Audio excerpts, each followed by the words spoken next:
საქართველოსა და თურქეთის საზღვარზე სოფელ კირნატში არასაპარლამენტო ოპოზიციის ლიდერებმა მხარდამჭერებთან ერთად ნეიტრალური ზონის გადაკვეთა და საზღვრის ზოლზე ქართული დროშის აღმართვა სცადეს. თუმცა მათ ხელი საქართველოს საზღვრის დაცვის პოლიციის თანამშრომლობა შეუშალეს და აქციის მონაწილეებს შესაბამისი საშვი მოთხოვეს, რომელიც მხოლოდ ერთ ადგილობრივს აღმოაჩნდა.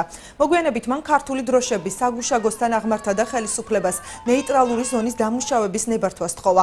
არასაპარლამენტო ოპოზიციის ლიდერების განცხადებით მეზობელი რესპუბლიკა რეგიონისათვის საფრთხის შემცველია და აღნიშნული პრობლემების მოგვარება მხოლოდ მათ პარტიას შეუძლია.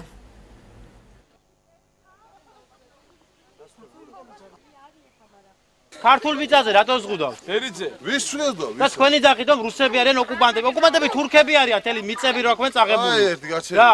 მოიწევს როლი და ჩვენი ადგილობრივი სასამართლო პოლიცია არადროს გადასვის საშუალებას, იმიტომ რომ უცხადებრო ეს ყოფილი აღმოჩნდა რომ თურქების ტერიტორია და რეალურად არანაირი დოკუმენტაცია არ გაჩნდა ამ ადამიანებს, ვის რატო არ იძლევა საშუალო გადასვის საზღვრის გადაკვეთისა.